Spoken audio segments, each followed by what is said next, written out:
Today's video is a continuation of special right triangles. Previously, we talked about the 45, 45, 90 degree triangles. Today, we're going to look at another special type. It's the 30, 60, 90. So obviously, you hear that there is another 90 in this one. The other two angles are 30 degrees and 60 degrees. But just like always, the side across from the right angle, the longest side is the hypotenuse. And then you look at the other angles. 90 is the biggest angle, so the side across from it is the biggest. 30 is the smallest angle, so the side across from that one is the smallest side. So it's like we have the small side, we have the hypotenuse, which is the biggest. And if we're following that pattern, 30 is the smallest, 90 is the biggest, 60 is kind of that side in between. We'll call it the medium side for the sake of this lesson. The medium side. So looking at our tables to fill in, we have the 30, we have the 60, and we have the 90, and I'm listing them from smallest to biggest.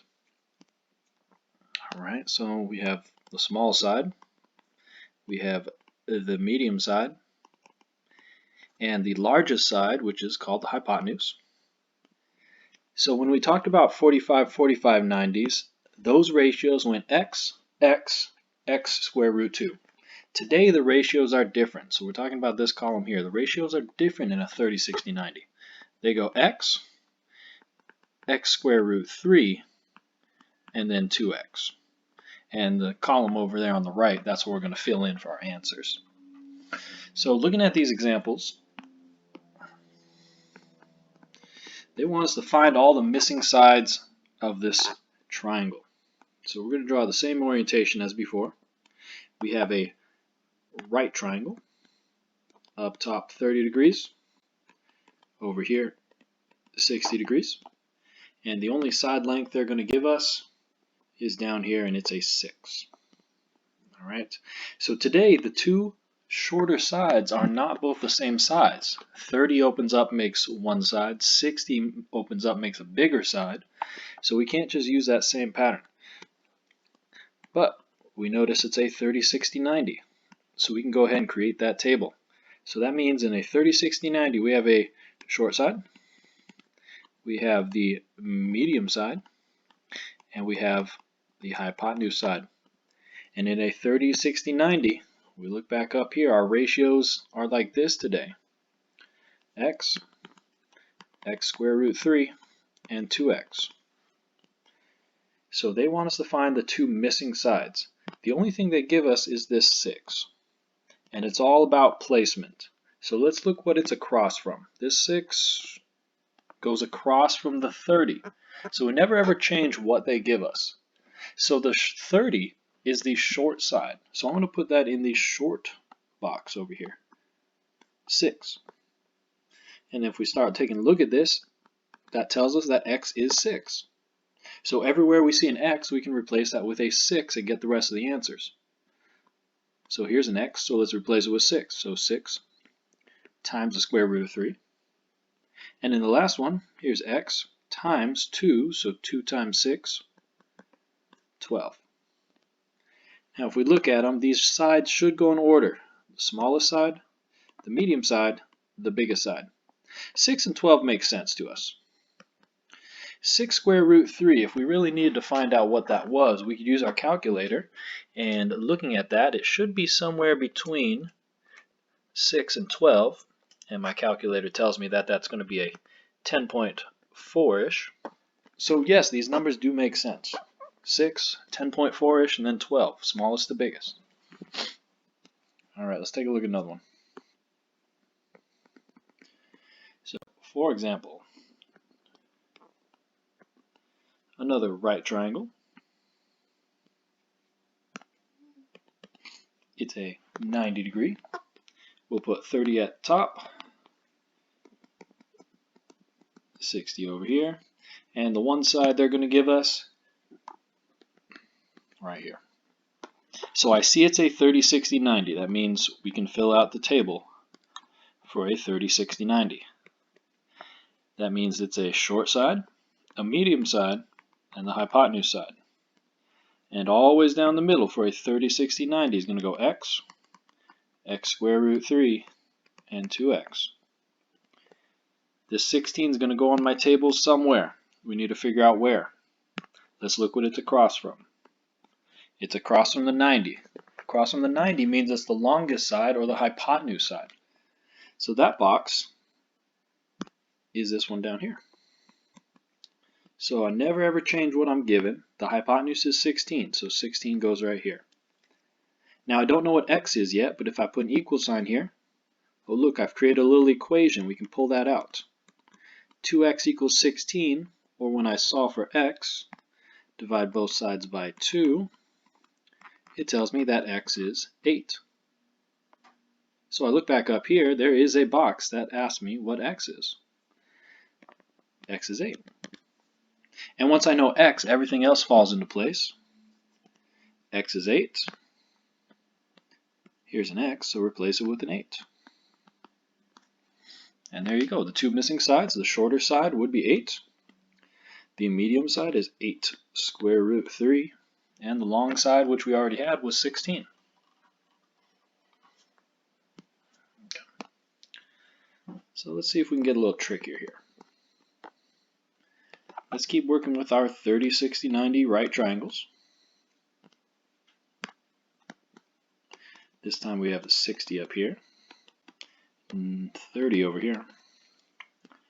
And they're going to give us, one of our side lengths are 5 square root 3. It's a 30, 60, 90, so like always, I'm going to make this table. In a 30, 60, 90, there's a short side, a medium side, and a hypotenuse side. The ratios down the middle go x, x square root 3, and 2x. Let's see what we're given. 5 square root 3, that is across from the 60, and the 60 is the medium side, so that's going to go into this box here. Never ever change that. 5 square root 3.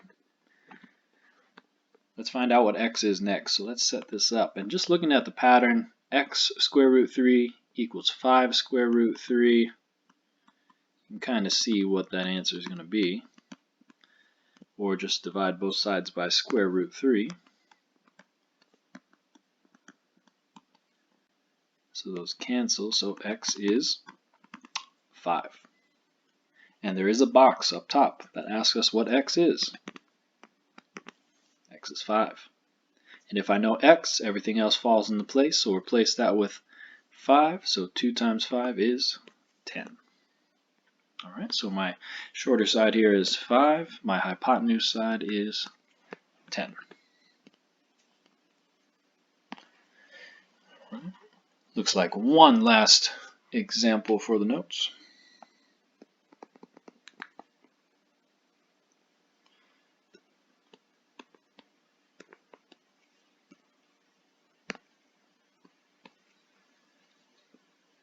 Okay, so 30 there, and they give us a 7. So this time we've got a 30 and a 90, but just following all the other patterns, this whole thing needs to add up to 180, so the missing side, or missing angle, is 60. So we're okay there. And a 30, 60, 90. Guess what? Guess the 30, 60, 90 table with a small side, a medium side, a hypotenuse side. X, x square root 3, 2x. We're given a 7. And I never ever change what they give us. But let's see. 7 is across from the 60, and the 60 is the medium side, so I'm going to put that 7 in this box here. So 7 is going to go here, and let's set this up. So it says x times square root 3 equals 7. So I'm going to pull that outside. X times square root 3 equals 7. Let's find out what x is so I can go back and find the short side. To get x by itself, we need to divide by square root 3. But what I do to one side, I do the other. So x equals 7 over square root 3. Now later on, we're going to work with that to rationalize it, to make it look a little bit better. But right now, x is by itself. So let's go ahead and put that in the x box. X is 7 divided by the square root of 3. Now the bottom one says take x and multiply it by 2. So if that's a little weird to look at, it's 2 times what we know x is. So we've got a fraction times this 2. We can put it over 1, multiply the tops, multiply the bottoms. 2 times 7, 14, and on the bottom still square root 3. So these are the answers for those. If you really want them to make a little bit more sense, we can take those to the calculator and figure them out. 7, we know, that's the medium side. So 7 over square root 3, that should be smaller than 7. Just to check the decimals, let's see. 7 divided by square root 3 is about 4.0.